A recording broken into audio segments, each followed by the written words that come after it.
प्यारे विद्यार्थियों, एक बार फिर आप सभी का भूगोल की इस ऑनलाइन कक्षा में स्वागत है। मुझे आशा है कि आप सभी स्वस्थ एवं सुरक्षित होंगे।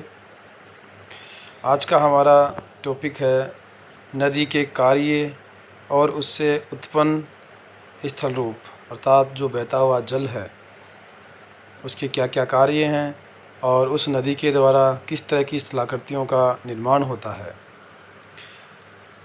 तो नदी जो है वो एक ढाल के अनुसार निश्चित मार्ग पर बहने वाली जलधारा होती है। अर्थात कोई भी जो जलधारा है वो ढाल के अनुसार एक निश्चित मार्ग में प्रवाहित होती है, उसे नदी कहते हैं।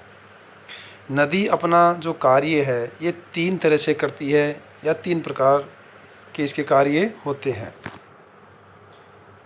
जिसमें अपर्दन, परिवहन और निक्षेपण। तो ये नदी के कार्य कहलाते हैं और इन्हें नदी के त्रिपथ कार्य या त्रिकल कार्य भी कहते हैं। तो इन 3 कार्यों के द्वारा ही नदी जो है वो कई तरह की स्थलाकृतियों का निर्माण करती है। अपर्दन से कई तरह के स्थल रूप बनते हैं और जो निक्षेपण है उससे कई तरह के स्थल रूप बनते हैं। नदी का जो अपर्दन है अर्थात जो चट्टानों का कटाव या घिसाव होता है वो कई तरह से होता है। तो नदियाँ जो है स्थल भागों को काटती हैं, उनका अपर्दन करती हैं और उन्हें सागर तक ले जाती हैं। तो नदी जो अपर्दन है उसके जो रूप हैं उनमें घोलीकरण या संक्षारण, अर्थात नदी के मार्ग में जो चट्टानें आती हैं और उन चट्टानों में जो कुछ घुलनशील तत्व होते हैं या पदार्थ होते हैं वो जल के संपर्क में आने पर उस जल के साथ मिल जाते हैं, जिससे वो चट्टान कमज़ोर हो जाती है। तो घोलीकरण या संक्षारण में जो है एक तरह से रासायनिक अपर्दन होता है, जिससे घुलनशील पदार्थ उन चट्टानों से अलग हो जाते हैं और नदी के साथ चले जाते हैं। दूसरा जो है वो होता है अपघर्षण, अर्थात नदी के साथ कई तरह के कंकड़ पत्थर होते हैं, जिसमें कुछ बड़े होते हैं कुछ छोटे होते हैं। तो इन कंकड़ पत्थरों के द्वारा ही जो रास्ते में आने वाली चट्टानें हैं उनका अपर्दन होता है, उनका कटाव होता है। इस क्रिया को ही अपघर्षण कहते हैं। तो इन कंकड़ पत्थरों को एक तरह से छेदन यंत्र कहते हैं, जो छेद निकालने का एक यंत्र होता है। वैसे ही ये होते हैं, तो रास्ते में आने वाले चट्टानों को ये तोड़ते रहते हैं, उनका अपर्दन करते हैं। तो इस क्रिया को अपघर्षण कहते हैं। नदी अपर्दन का अगला रूप है सन्निघर्षण। जो ये कंकड़ पत्थर नदी की जलधारा के साथ होते हैं, तो एक तो ये चट्टानों को कुरेदते रहते हैं या उसका अपर्दन करते हैं, उसका कटाव करते हैं उन चट्टानों का, लेकिन ये खुद स्वयं भी आपस में इनमें रगड़ होती रहती है, ये स्वयं टूटते रहते हैं। इस क्रिया को सन्निघर्षण कहते हैं। हाँ, यहाँ देखिए अपघर्षण में तो क्या करते हैं, ये कंकड़ पत्थर रास्ते में आने वाली चट्टानों को तोड़ते हैं, अपर्दन करते हैं, जबकि सन्निघर्षण में ये स्वयं ही आपस में टकराते हैं और टूटकर छोटे आकार में हो जाते हैं। इसे सन्निघर्षण कहते हैं। जलगति जो क्रिया है इसमें ना तो कोई कंकड़ पत्थरों का योगदान होता है और ना ही अन्य माध्यमों का। इसमें केवल जो जल है इसके द्वारा ही चट्टानों को तोड़ा जाता है। तो केवल जल के प्रहार से ही चट्टानें ढीली होकर टूट जाती हैं, उसे जलगति क्रिया कहते हैं। तो इस तरह नदी जो अपर्दन है इन्हें 3-4 तरीक़ों से करती है: संक्षारण या घोलीकरण, अपघर्षण, सन्निघर्षण और जलगति क्रिया। और इसी से ये जो चट्टानें हैं उनका अपर्दन होता है। परिवहन का जो कार्य है उसमें नदी अपर्दन करने के बाद उन पदार्थों को एक स्थान से दूसरे स्थान पर लेकर जाती है। उस मलबे को या जो चट्टानों का चूर्ण है उनका जो है स्थानांतरण होता रहता है। तो नदी अपर्दन के बाद उस मलबे को लेकर दूसरे स्थान पे जाती है, इसे ही नदी का परिवहन कहते हैं। अब जो परिवहन हो रहा है नदी का, इसके भी कई रूप हैं या ये कई तरह से होता है, जैसे कि कर्षण क्रिया द्वारा या लुढ़क कर। तो जो जब चट्टानों के बड़े बड़े टुकड़े लुढ़कते हुए नदी के साथ चलते हैं, उछलते हुए चलते हैं, तो इस क्रिया को कर्षण कहते हैं। इसमें जो बड़े बड़े टुकड़े हैं वो एक बार में ही एक जगह नहीं छोड़ते हैं, वो कुछ दूरी पर खिसकते हुए चलते हैं, उछलते हुए चलते हैं। तो ये क्रिया लुढ़क या कर्षण क्रिया कहलाती है। दूसरी क्रिया है उत्परिवर्तन। इसमें चट्टानों के टुकड़े जो हैं नदी जल के साथ उछल कर स्थानांतरित होते हैं। उछलने या फुदकने की क्रिया जो है ये मंद गति से होती है, इसे उत्परिवर्तन कहते हैं। जबकि कर्षण क्रिया में क्या है, वो लुढ़कते हुए चलते हैं, जो भारी टुकड़े होते हैं वो लुढ़क कर चलते हैं, लटक कर।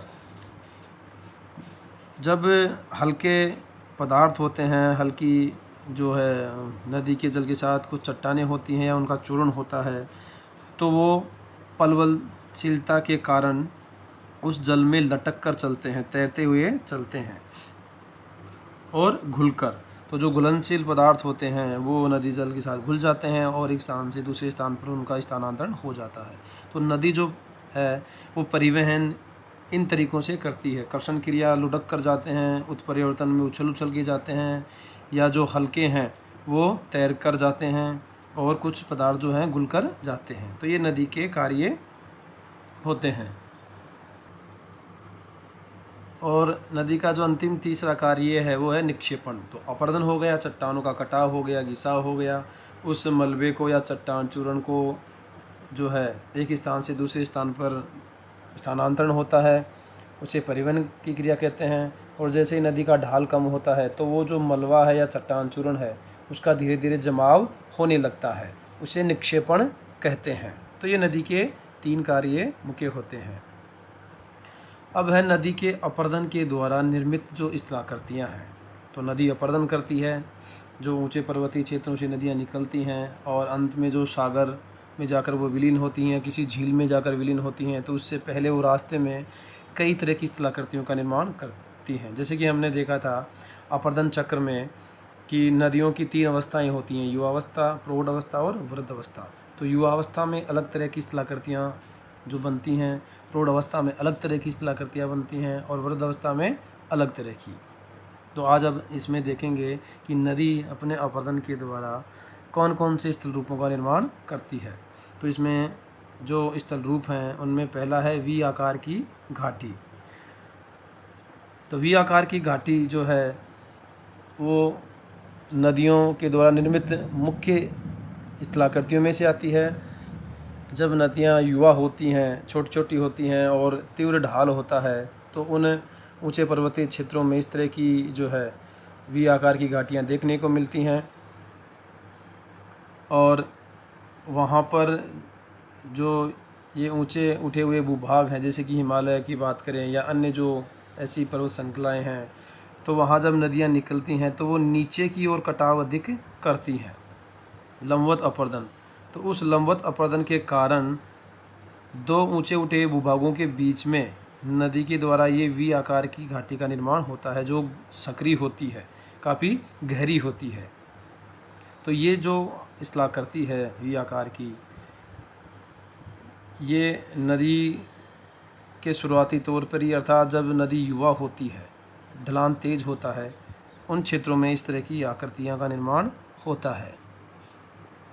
वी आकृति का ये अगला रूप होता है गार्ज और कैनियन। गार्ज का मतलब महाखड्ड और कैनियन का मतलब गंभीर खड्ड। तो गार्ज और कैनियन दोनों वी आकार की घाटियाँ ही होती हैं, बस अंतर इनमें थोड़ा गहराई का और चौड़ाई का होता है। तो गार्ज का विस्तृत रूप कहलाता है कैनियन।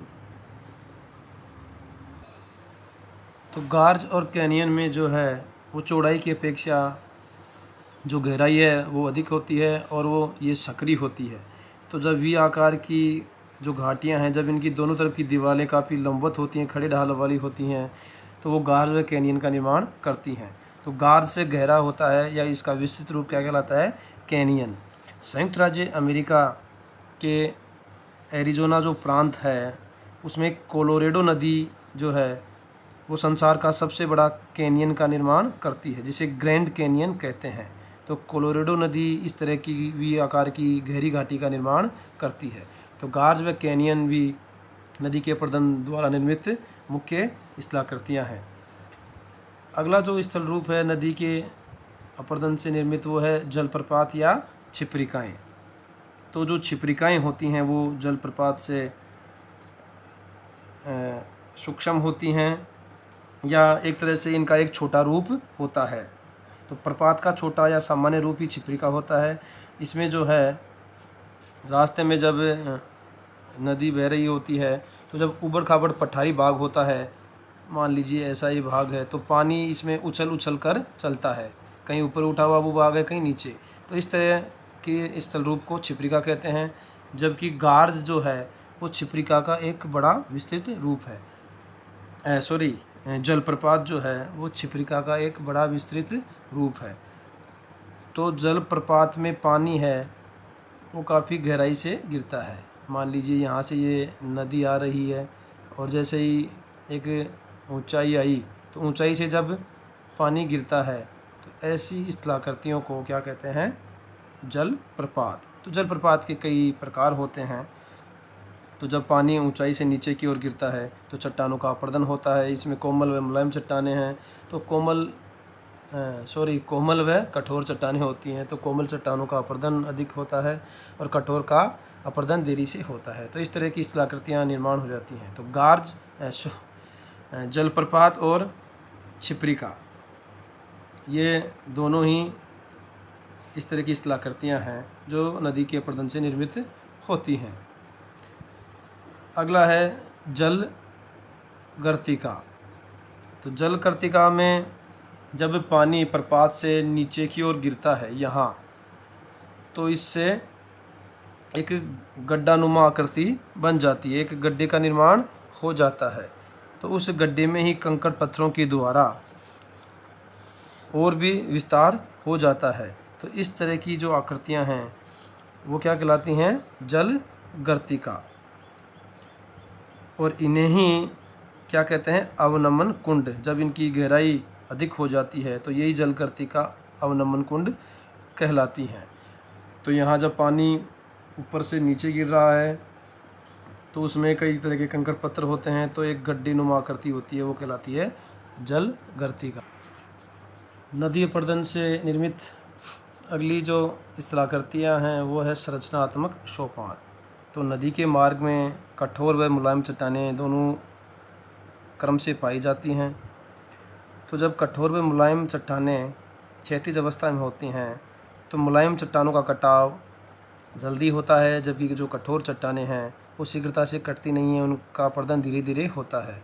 तो इस तरह एक विशेषक अपर्दन होता है। विशेषक से तात्पर्य है कोमल चट्टानें जल्दी कट रही हैं या उनका अलग दर से अपर्दन होता है, और कठोर चट्टानें जो हैं उनका जो अपर्दन है वो अलग तरीके से होता है। तो इससे नदी के दोनों तरफ, ये नदी बह रही है तो इसके दोनों तरफ जब कोमल व कठोर चट्टानें अलग अलग दर से कट रही है या उनका अपर्दन हो रहा है तो कुछ सीढ़ी नुमा आकृतियाँ बन जाती हैं। उसे ही संरचनात्मक सोपान कहते हैं। यहाँ देखिए इस डायग्राम में दिखाया गया है, ये अवरोधी शैल मतलब कठोर चट्टान और ये कोमल शैल। तो यहाँ ये देखिए ये ऊपरी जो धरातल था, तो नदी की शुरुआत यहाँ से थी। पहले ये जो नदी आज यहाँ बह रही है नीचे की ओर, पहले ये यहाँ थी। तो यहाँ होने से ये देखिए ये कोमल चट्टान और ये SB का मतलब होता है स्ट्रक्चरल बेंचेज, संरचनात्मक सोपान। तो ये कोमल जो चट्टान है इसका अपर्दन अधिक हो गया और इस कठोर चट्टान का अपर्दन कम हुआ, तो इसलिए ये सीढ़ियाँ बन गई। ये नदी है, इसके इस तरफ और इस तरफ, तो ये जो सीढ़ी नुमा आकृति है यही कहलाती है संरचनात्मक सोपान। तो नदी के दोनों तरफ इस तरह की आकृतियाँ संरचनात्मक सोपान कहलाती हैं। अगली है नदी वेदिका। तो नदी वेदिका और संरचनात्मक सोपान दोनों लगभग एक जैसे ही होते हैं। नदी वेदिका में भी नदी घाटी के दोनों तरफ जो है सोपनाकार वेदिकाएँ, सीढ़ी नुमा आकृतियाँ मिलती हैं। अंतर केवल इतना है कि हाँ ये देखिए ये नदी वेदिका कहलाती है। तो ये जो ऊपरी भाग था, पहले नदी यहाँ बह रही थी, ये जुड़ा हुआ था। जैसे आज यहाँ सबसे नीचे इस क्षेत्र में बह रही है, तो पहले यहाँ थी, इससे पहले यहाँ थी नदी, और सबसे पहले ऊपरी भाग में। तो अपर्दन के द्वारा दोनों तरफ जो है एक बाढ़ का मैदान निर्मित हो जाता है। तो एक तरह से ये नदी वेदिकाएँ बाढ़ के मैदान के अवशिष्ट चिन्ह होती हैं। तो ये प्रारंभिक बाढ़ का मैदान है, तो सीढ़ी नुमा आकृति, फिर यहाँ और अंत में आज यहाँ नदी बह रही है। तो इस तरह की शिलाकृतियों का निर्माण दोनों तरफ होता जाता है। तो ये नदी वेदिकाएँ कहलाती हैं। नदी विसर्प। नदी विसर्प से तात्पर्य है जब नदी पर्वतों से नीचे उतरती है या ऊंचाई से नीचे की ओर आती है, तो जैसे ढाल कम होता है तो नदी घुमावदार रूप में बहने लगती है, मोड़दार रूप में। इसे ही नदी विसर्प कहते हैं। तो इस तरह की आकृतियाँ नदी की प्रौढ़ अवस्था में अधिकतर बनती हैं। तो इस तरह की जो है स्थलाकृति जो है वो भी सर्पाकार हो गई। सर्प के आकार में नदियाँ बहने लगती हैं। कब? जब ढलान कम हो जाता है या नदी में बोझ या अवसाद की मात्रा जब अधिक हो जाती है, तो इस तरह की ये आकृति बनने लगती है।